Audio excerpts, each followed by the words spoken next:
to Luisella Carnelli. She will be the moderator of the next section. She's from Fondazione Fitzcarraldo. She's a researcher and a friend, very good friend of all of us, and of Lilliput. She's been following us since the beginning of the project. So I'm very happy to have her here, and she will moderate the next session. Thank you, Luisella.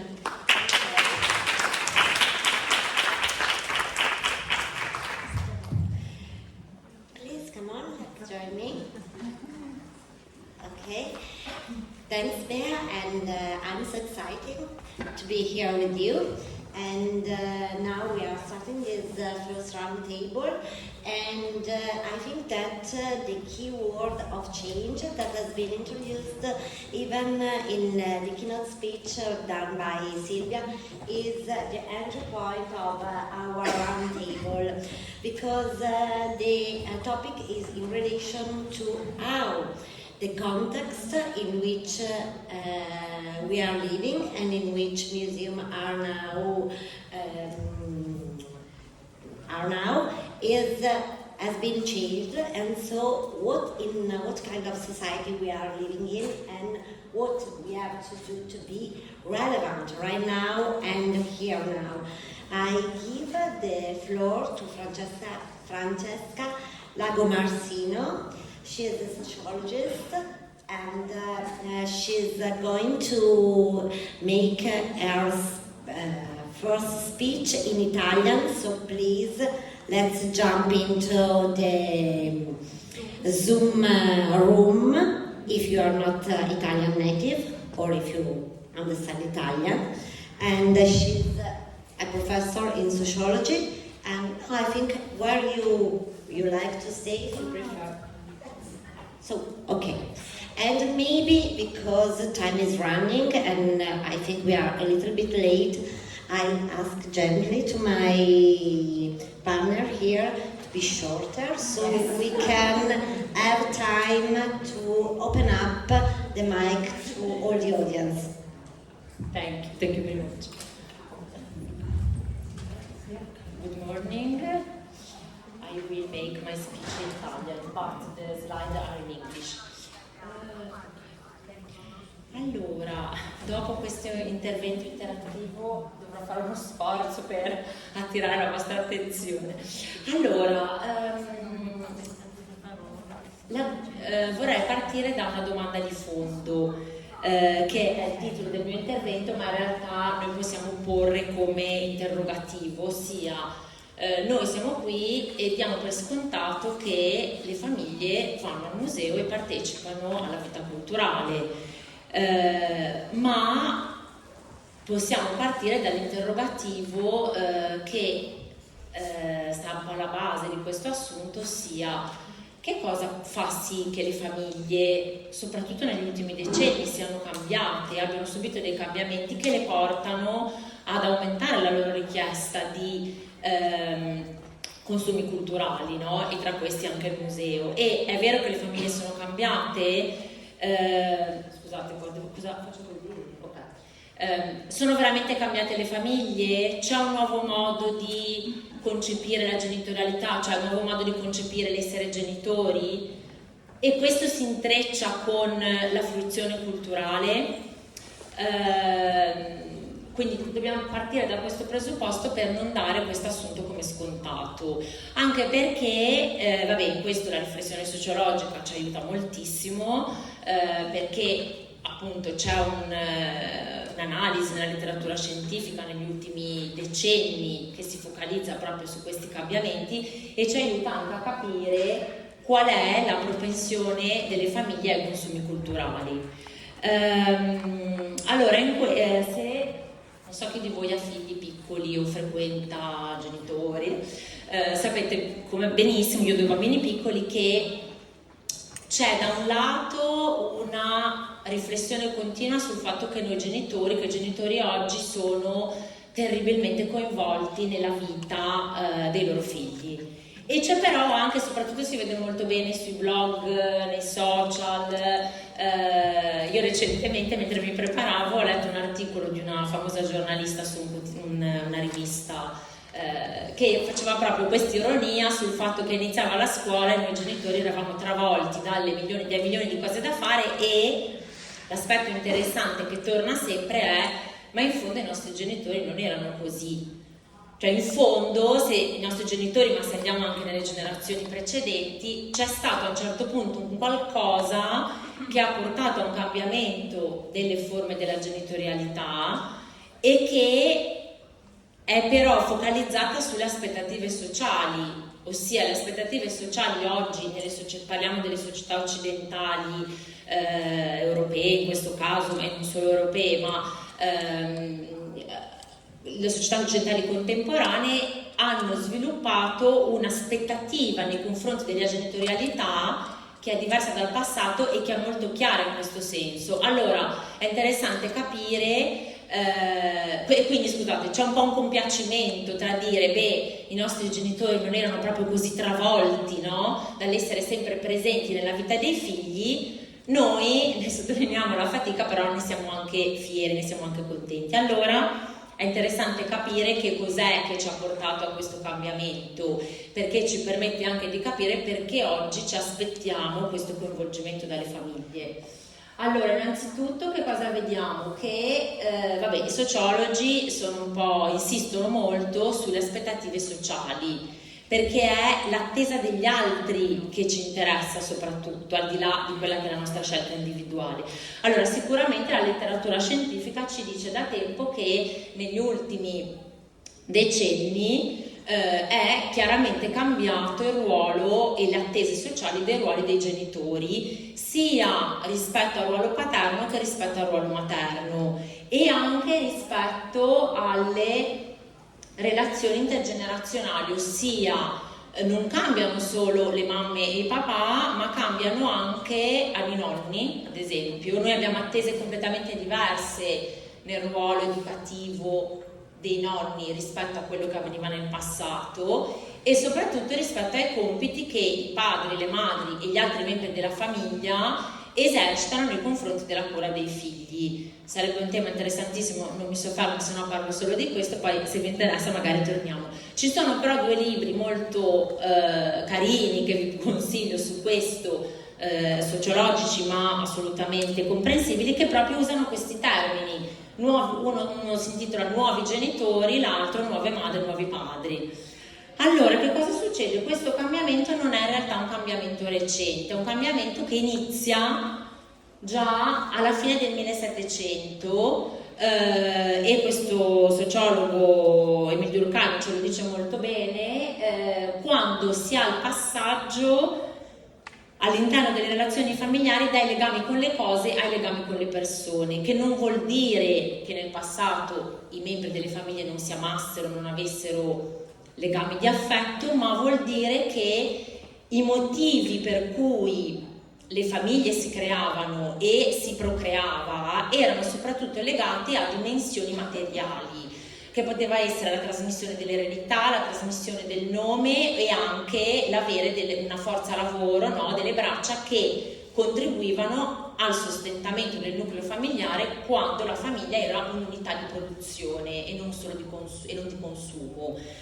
A un certo punto cosa succede? Quindi lentissimamente, sono processi molto lunghi, dalla fine del 1700, soprattutto dopo l'industrializzazione e l'urbanizzazione, lentamente assistiamo a dei cambiamenti nelle forme familiari, chiaramente cambiamenti diversi nei diversi paesi e nelle diverse classi sociali.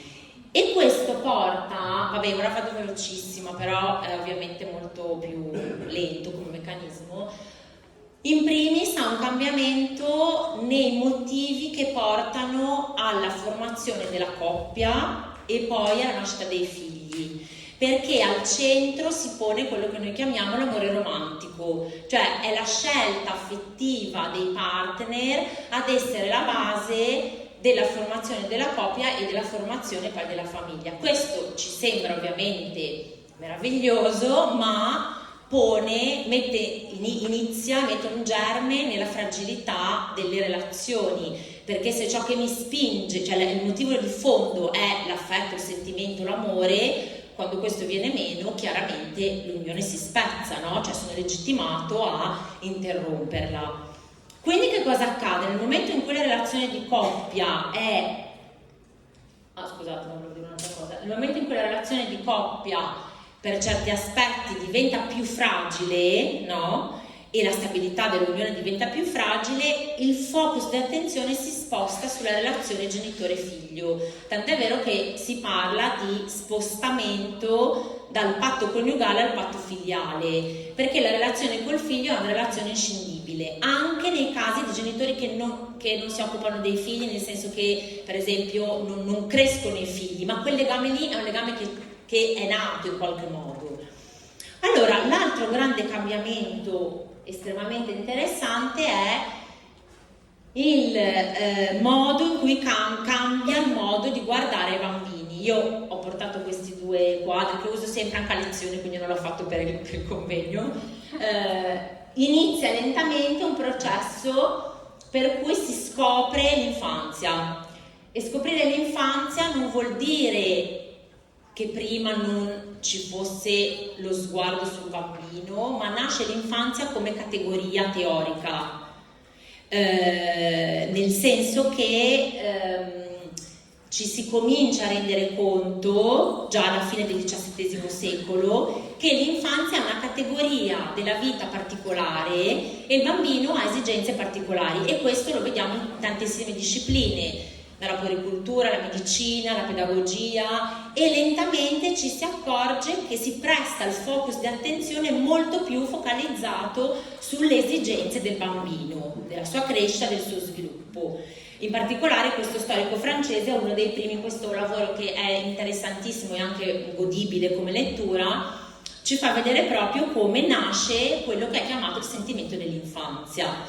Allora, che cosa succede? In questo cambiamento epocale proprio, che negli ultimi decenni si è consolidato, cambia completamente il significato del bambino all'interno delle relazioni familiari, perché il figlio diventa un bene di per sé, cioè perde il valore strumentale, no? Ma acquisisce un valore inestimabile dal punto di vista affettivo ed espressivo. Tant'è vero che noi oggi cosa diciamo? I figli sono un peso dal punto di vista economico, non sono più utili, sono un peso dal punto di vista economico, ma sono inestimabili dal punto di vista emotivo, affettivo. Tant'è vero che anche per altri motivi legati al calo della mortalità, eccetera, noi oggi non siamo pronti alla morte di un bambino, siamo in grande difficoltà, perché è un'esperienza che capita molto raramente. Allora, e perché l'investimento emotivo, affettivo, psicologico è altissimo.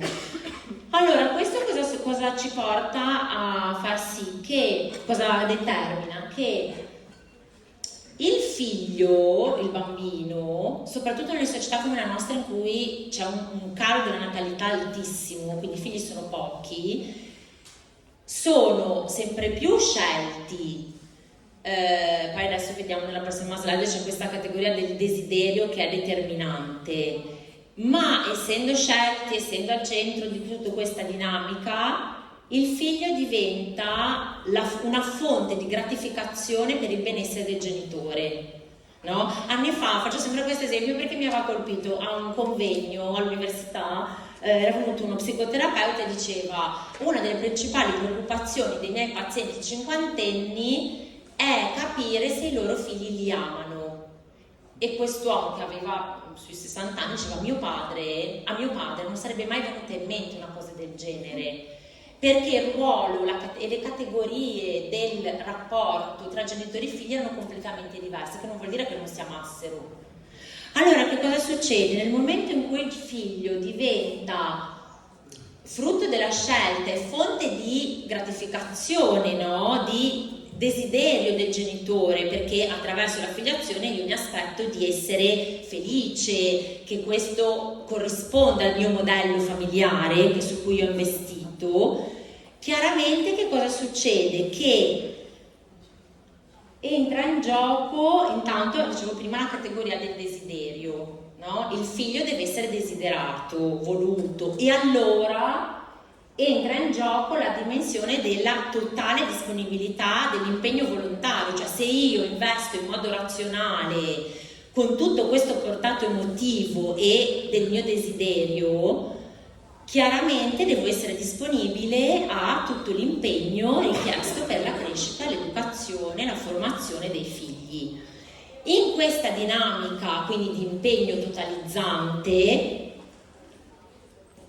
entra in gioco un principio chiave che noi oggi vediamo, soprattutto chi si occupa di educazione lo vede continuamente, che è quello della responsabilità genitoriale, che è molto, se ci pensate, se così ci focalizziamo su questo, è sempre più marcato rispetto alle generazioni precedenti, in quanto la responsabilità non è solo una responsabilità materiale, ma è sempre più una responsabilità sul versante educativo, sulla formazione, tant'è vero che noi parliamo oggi molto di povertà educativa, che poi è un altro concetto che va di pari passo.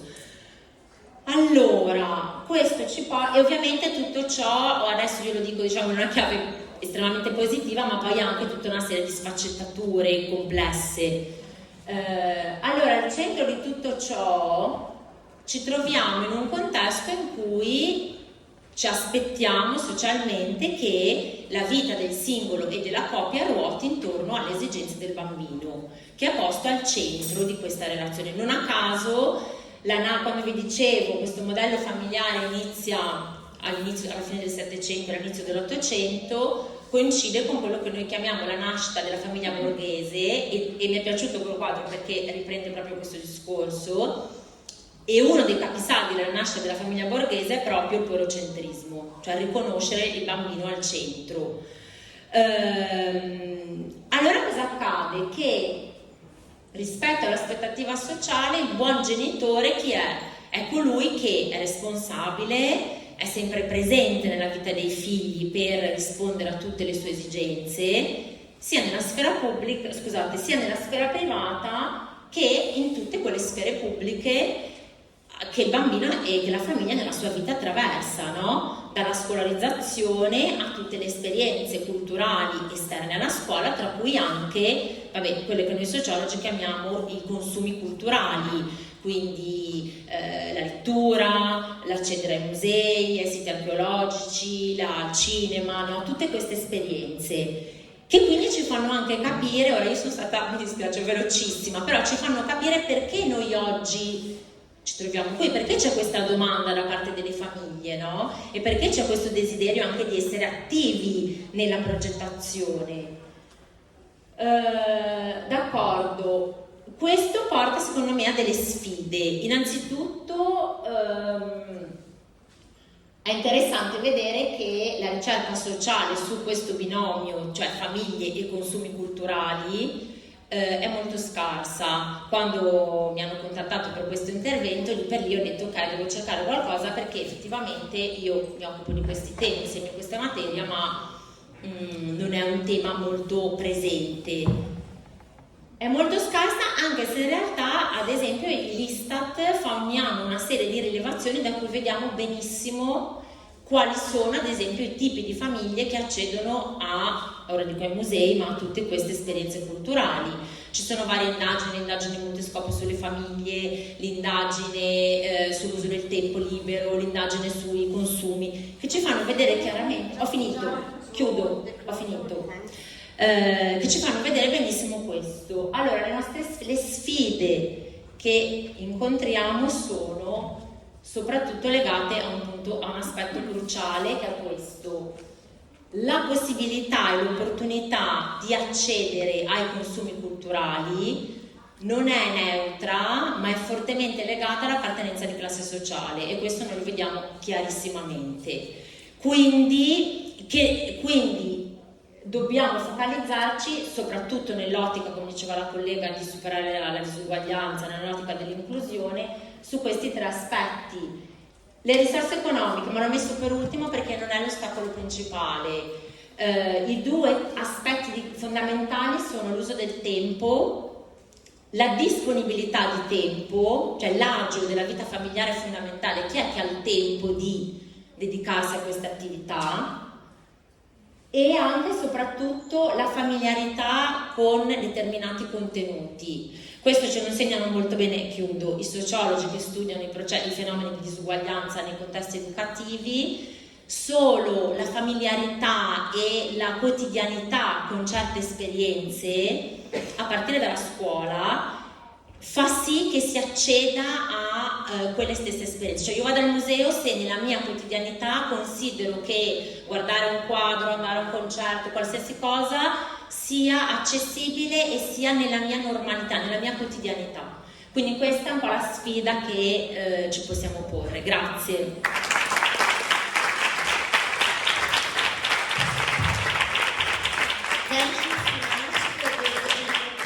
Thank you so much for this interesting overview. And just one claim for today, I would like to make a little change in the word that we are using now, and maybe shifting from cultural consumption in cultural participation. That is something that is more in the climate of these conferences and is relating to the fact that even when families are invited in entering a museum, they can be actively design their path, their way they navigate or they live the museum. So it is a kind of participation, and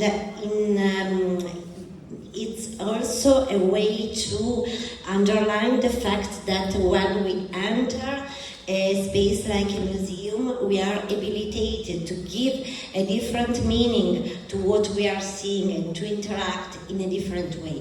I found very interesting your intervention and how you explained how the family are now changing, and I think that new challenges are now opening up even in relation to the new, very fast changing in the society, even in what a family is. Family now are so different, and there is not just a man and dad, but sometimes there are two dads or two men, and even a new element that I would like underline is that what we saw just right now is a very deep overview of the idea of a European family. And there are even different approach to what a family is in a not European context, and what kind of boundaries in the relationship of people who takes care of children can have in the lives of a child everywhere. So even the concept of family is opening up and is becoming much more fluid and porous, and new kind of relationship can be activating in a larger way, always putting the child and the well-being of the child at the center, of course, but this, even this view of what a family is always changing. And turning on the idea that what happens then when a family, when a child enter a museum, and what can be the way in which they can interact with the heritage, with the history, with all the aircraft that are inside a museum. I would give the floor to Maeve that give us a point of view of the importance of memory and how this can be taken to a new life in the experience and with the eyes of who is experiences these activities. Thank you.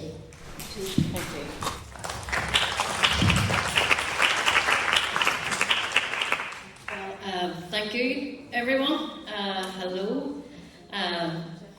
I'm very pleased and indeed honoured to be here today. It's always inspiring to be among like-minded people.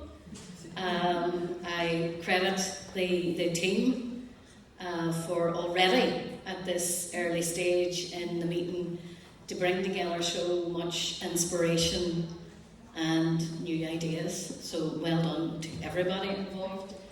My name is Maeve McLaughlin.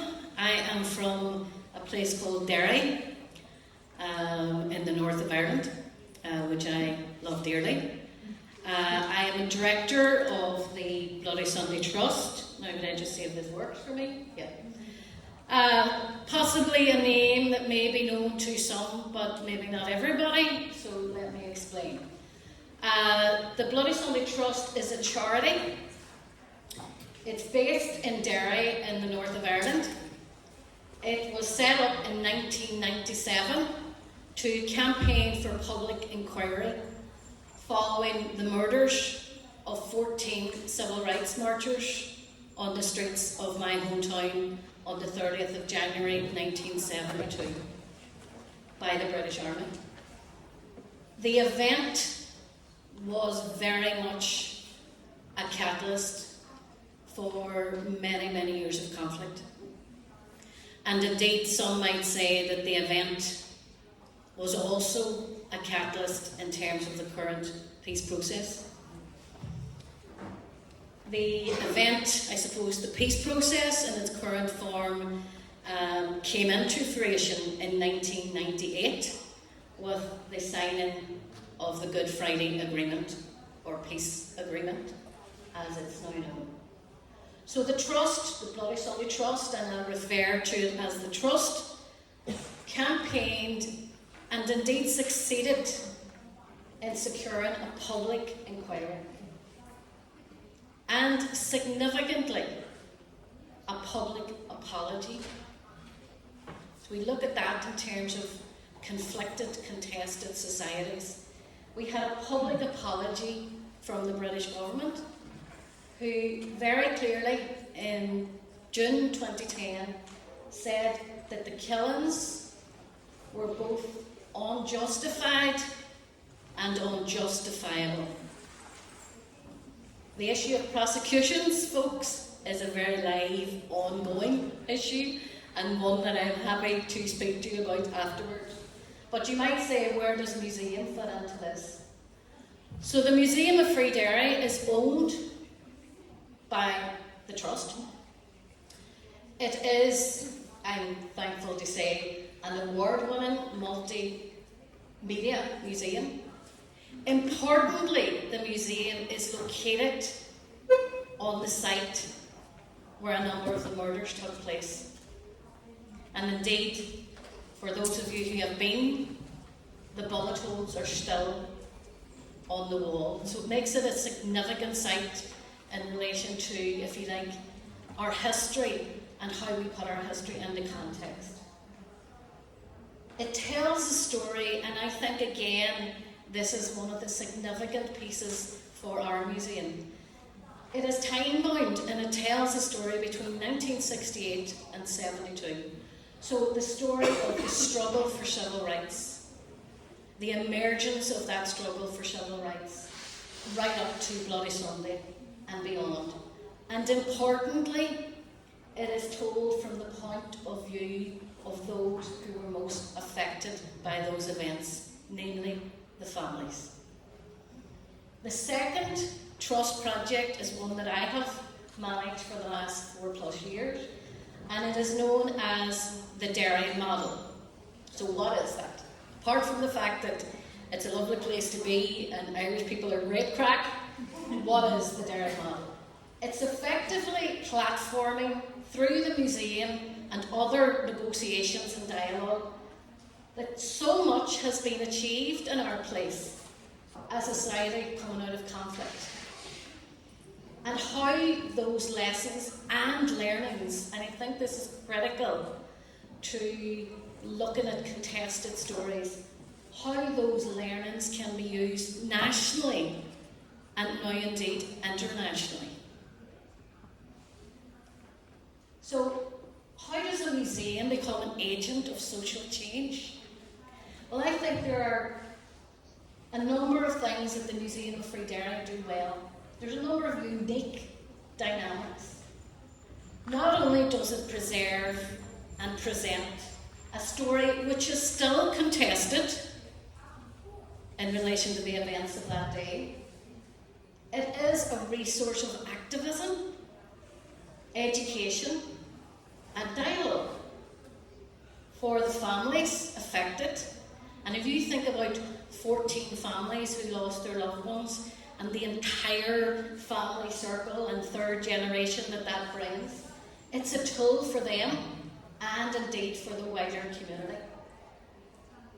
Another important point is that we have been very privileged that a number of the family members are employed in the museum. So if you're a tourist and you come to our fabulous place, which I hope you all will do someday, you are likely to hear directly as you enter the museum the story told by a direct relative. And that is a powerful tool in relation to that human dialogue and human empathy that has been noted for many, many visitors. And this, increasingly, when I thought about today's conversation, this has now been taken up by the grandchildren of those killed, especially as this year is the 50th anniversary of Bloody Sunday. And what we've encountered this year has been a number of grandchildren coming to the fore to be active participants, not observers, back to your point, active participants in the engagements around the legacy of their historical reality. So, how do you become a tool? You know, it's not just something that comes to you naturally. I think it's through leadership, it's through dialogue, and importantly, it's about taking risks. We can all stay safe in our own bubble and in our own place, but our narrative has to be tested as well. So it has been about supporting the families, supporting those families, and importantly now the next generation, to move from being spectators in conflict transformation to be active participants in campaigns for justice, equality, and truth.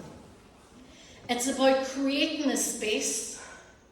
So our museum creates a space for those contested narratives and uncomfortable conversations for a society coming out of conflict. And I think as well it has been for us, it has been about linking the theme of one word, one struggle, and about exploring our dialogue methods on an international stage. And it's also about challenging each other and our current systems of accountability. So I know reference has been made to Sites of Conscience. The Museum of Free Derry are a partner and an active partner, an active member in Sites of Conscience for quite a number of years. We've heard reference today about the reach that Sites of Conscience has in relation to the European network in 21 countries. My point here is that we were thrilled to have the Sites of Conscience delegates in the city, in Derry, in the north of Ireland in June of this year. And in the words of Justine, our programme manager, who's with us here today, we did just that. So we worked to identify, share and exchange challenges, lessons learned. I keep saying this, but it is about lessons learned, and good practices in supporting truth-seeking and accountability processes, fostering more inclusive historical narratives, and using dialogue to heal divisions and promote understanding, self-reflection and reconciliation. Not an easy task, but one nonetheless that I think we achieved in those conversations. Much more to do, but we achieved. So what I thought I would do, coming near the end, is I thought I would reflect on what the people say, for want of not breaking into a song. But these are participants in what is known as the Derry model. So these are participants from different walks of life, family members, active combatants, former combatants, people from different communities. So I just thought it was important for you maybe to reflect on some of those words. My daily life and that of my family members has improved 100% because of local resolution. It's so important to keep going. Talking and dialogue is the only way forward. How much hurt has been imposed on people, and I don't like abbreviations, folks, but that effectively means people on different from religious and political perspectives and communities, that could have been reduced if talking happened earlier. The module was mind-blowing. Some of the people we met and had conversation with and what they have come through was a credit to them and their families. Truly eye-opening, presented with facts, families so open and welcoming, telling their stories which are so personal. The module truly needs to continue to help spread and encourage resolve. Another example, and this particular example comes from a former combatant in the recent conflict. There is no acceptable level of peace. I am dictated by my own maxim. There is no acceptable level of peace. We can never ever just say, well, we have peace now, let's all go home. Peace building has to be worked on on a constant basis. And every chance I get, I listen to people from, if you like, I'll use the word, a different community. I take it. If nothing else, these people need their voices heard more in the ongoing debates. I also wanted to learn more in order to live a better life and to play a role in making life better for all. I was struck by, and I've excluded the name, his own maxim, to use our learning to lessen the hurt on the next generation. And I think that's core to what the Museum of Free Derry does daily. So what are our next steps? Again, no easy task, but we have a contested narrative. We have a narrative that has been presented for many, many years about the conflict in our place, which in my view, and in the view of many, many others, it is a bit more complex than that. So we would do ourselves all a service if, as people in a society and community, that we accepted that there's a contested narrative around our place, and many, many other places, by the way. Legacy and justice can have many definitions. It can have many mothers and many fathers, but access to the truth, particularly if that truth is being denied or blocked by a government, a system, an army, access to the truth is a powerful unifying tool. We need to continue supporting the families and the next generation as they have ongoing campaigns around prosecution or general campaigns around truth and equality and rights. A key piece of our work going forward is the development of Derry Peace and Conflict International. So it is just what I explained here on the screen, but to an international audience. And it is working with Sites of Conscience and other partners to do just that. So I hope that has been of some interest. I hope it has been of some use. I'm here for the next few days and I'm happy to take any questions that I can, but thank you very much for listening.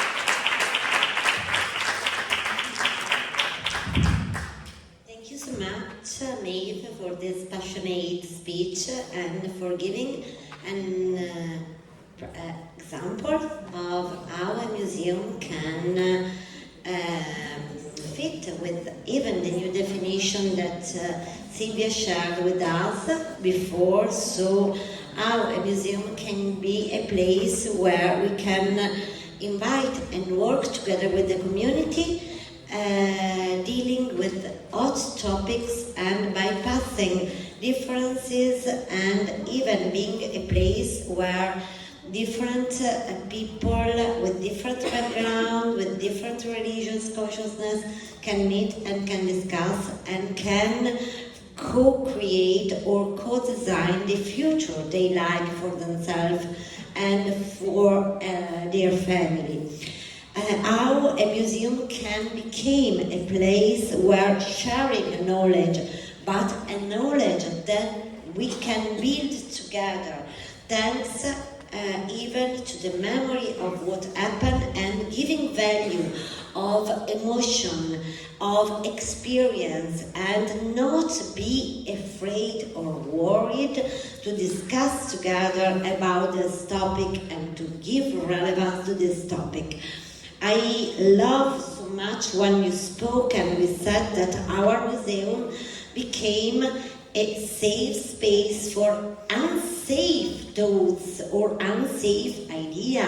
This is another way to see the potentiality that a museum can be, and even a place where the intergenerational exchange and dialogue can meet, and where the past and the present can merge together to build a future and a possible future, and where we are able to give the meaning to what we are living right now. And about that, I would love to invite now Vanessa, because her speech is related to the meaning of what entrepreneurship in relation to a museum and heritage can be. So, and Vanessa is Italian, but she's going to speak in English. And the floor, if you like, or if you... No, okay. I try. So, okay. Please. Thank you. So, I have a friend with me. An Italian friend. So, what a friend. Hi everybody. I'm very happy and very nervous to speak in English, so let's hope it goes well. So, let's see.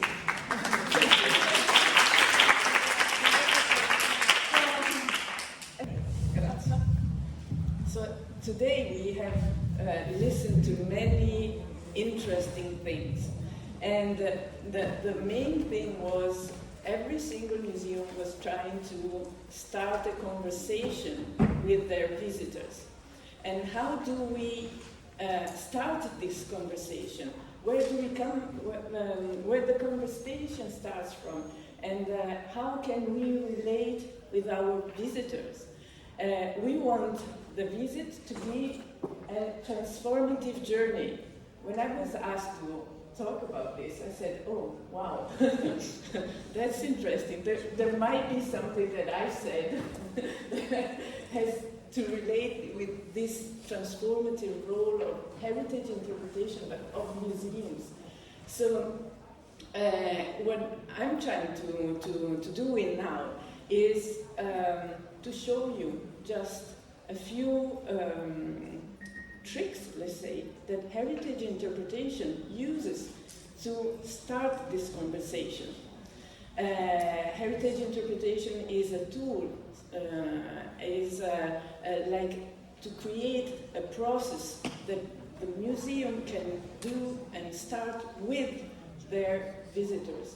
It's the interpreter is an advocate between two different audiences, or many audiences, as was said before. One is the curator. Okay, this is an audience that we have to listen to. It's a part of the conversation. It's the technical part that sometimes is speaking a very difficult language for the public, for our visitors. They don't understand it. So we have, as interpreters, we have to translate it in a relevant and understandable language, in a day-by-day language, without losing information. But we don't have to be too much, let's say, information-based. We have to create a relationship. So if oops, I'm shaking, I'm emotional. So if we see this picture, and I know we have some Italians here and some people coming from other places, so what do we see here? It's a coffee machine, it's a mocha, and it has a long history. It's a design history. It's a lot of things a lot of information that we can use and we can talk about and talk a lot about it. But what does it mean? And what does it mean to my Italian audience and to the people from other countries? Is something very different, isn't it? So if I'm asking you, as Italians, what do you see when I show you this picture? Do you see just the design thing, or you feel something more? What's the meaning behind it? So what does it recall to you? Probably friends, the mornings, the family, and so on. If I'm asking the people from abroad, what do you see? Italy. Okay, probably. Oh yeah, Italians, And I'm taking this one with me. So this was my first mocha when I went to study, and I went away from home, so I was 18. And to me, this is independence. She, because it's not an it, it's a she, and of course it's a she, came with me, traveled with me since that day, of course, 2 years ago. When I was 18, I mean, of course. So, for me, it's independence. It's not only friendship, it's not only family, it's not only waking up in the morning and so on. It means something very special. Does this object mean the same for you? Of course not. But I can start a conversation around it. What is there an object for you that is meaning the same thing, independence? Is there something that relies with this meaning, with this feeling? And I'm sure that if I'm living today, after telling you this little history and this little story around it, and I forget my mocha here, some of you will chase me and say, you forgot your mocha. What has happened? We have an object that becomes an ambassador of values, okay? So what our museums are doing, they are ambassadors of values. They are connecting universal feelings, universal meanings, and we can relate this. This is the starting point of our relationship with the audience that is coming to our place.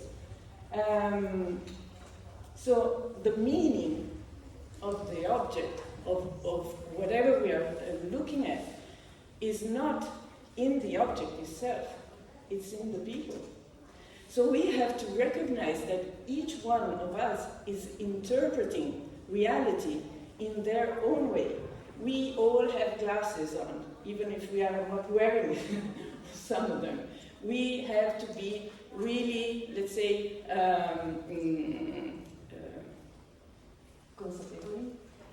aware of this thing. We all have our background, our rucksack with all the things we are.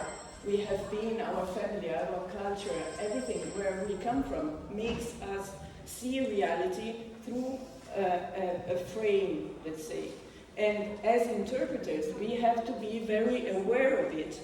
And this is a fabulous start to create this dialogue, to create this conversation with our public.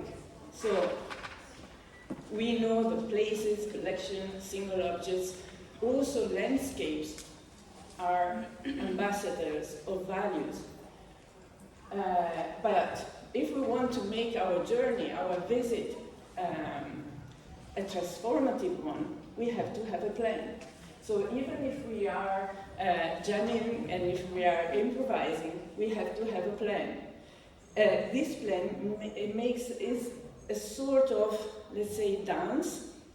And if we dance to music, we can improvise. But if you want to see a beautiful dance, we have to have steps, passi di danza. Step of dance, okay. So, I mean, then you see something very harmonious and very nice and well done. So, we are co-creating. We have to co-create our transformative journey with our public. How can we do it? Let me tell you about, I am a naturalist. I've started as a guide, so one of my guided tours is a challenge for me and for the people who are coming with me. It's a night trail, it's a little hike where I just have to keep silent as a guide. A challenge, I told you. And the challenge is that the people also have to be silent. We are going to make this little walk without lights, possibly with a moon and stars, and we walk just completely in silence. And then, after a while, we will meet a campfire, and only at that stage, at that moment, we can speak. What is happening through this little transformational walk? That you suddenly are feeling things. Your different senses are awakened. You feel there is a little breeze coming here, so, there is the river here, and then I feel this gentle breeze over here. There might be, a little valley, and then you hear another sound over there. There is a little river coming home, and then the birds calling, and so on. So as soon as you are silent, things are showing up.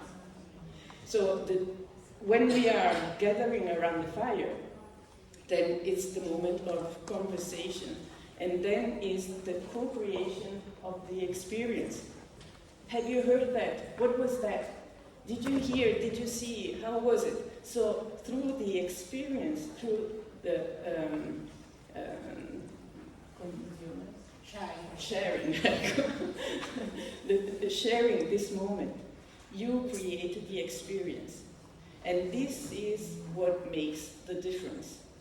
Then you are asking, the people are asking you, what was it? The birds calling them. You are not saying, oh, listen, there is the male and there is the female calling each other, and blah, blah, blah, blah, blah, blah, blah, and nobody is listening to that. Or here there is this and here is that. Silence. So what are we taking away with us after something like this, an experience like this, is the pressures of silence and how much we are stimulated from sounds, and how much we feel the urge of feeling the silence. Try it when you go home. Try to see how long can you bear the silence. We have always to feel it, And as a guide, if you are not speaking, if you are not talking, you are not doing your,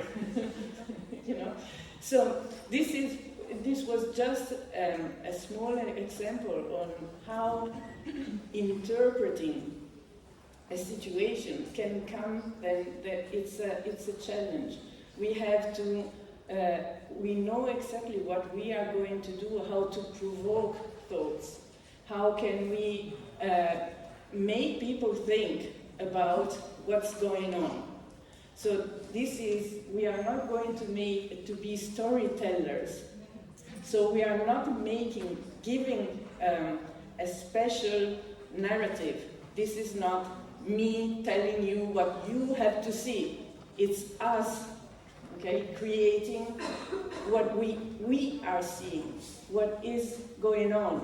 This makes it really special, and this makes it memorable. Okay, so not storytellers, but story makers.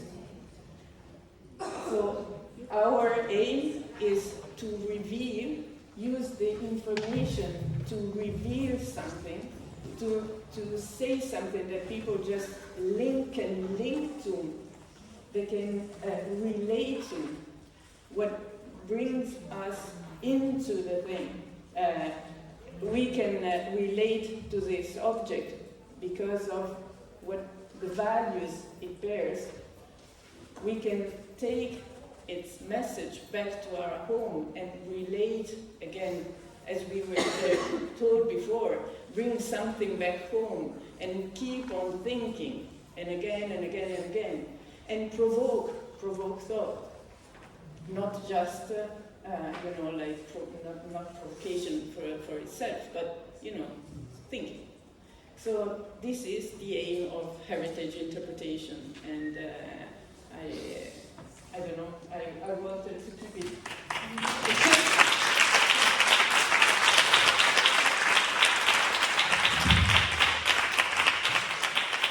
Thank you so much, Vanessa, because it gives us a different perspective, and I would like to thank all our hosts here on the stage and for this overview, because we navigated through these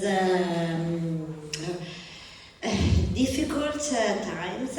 Right now we have seen how maybe the desire, the expectation, the ambition of society are changing, and so from one side we have family who are much more demanding, much more willing, who want to take a more active role and have the challenge and the possibility to be an active part of the educative path of their children, but we have, and so they are demanding in relation to museum. They expect to find a place where they can spend time in a peaceful and joyful way. But we have still to remember what Silvia said, that this is just a little slice of the population, or maybe in Italy it's more or less the 30% of people. So maybe another things that I want to share here right now is how to engage in this conversation the 70% of the family who never enter a museum, who are far away from the imaginary of what a museum is or what a museum can be, or the fact that a museum can be a place for everyone, open to take risk, open to discuss about burning questions or burning topics, and putting itself in discussion, but even open up to different way to interact with people. People can become active part in giving a new meaning to what a museum is and an institution is representing in society. But this is just if we can find a new way to give value each other and to find a space to maybe just not starting a conversation, but changing a conversation, just to quote Dana Kaspers. And to find even a place where capabilities of everyone can find a place to flourish and to nourish. Even to quote another theorist, Amartya Sen, who was saying that even the cultural participation of people is related to the capability. So the fact that they can put in act their desire and can take the space and the time to give consistency to their desire, to their ambition in terms of possibilities. And so my invitation is that each museum can open up their doors and can become a place where co-imagine the future that we want for us and for our children, but together with our children, and try to find a new way even to interact with all the people who lives the museum, because a museum is a live space, is a space done by the art craft, by the mindset of the curator, but even by all people who are working in the museum, people who hail visitors, but visitors themselves. If they stay together and if we imagine together how we want to coexist, I think that new challenges open up for everyone. Thank you. And now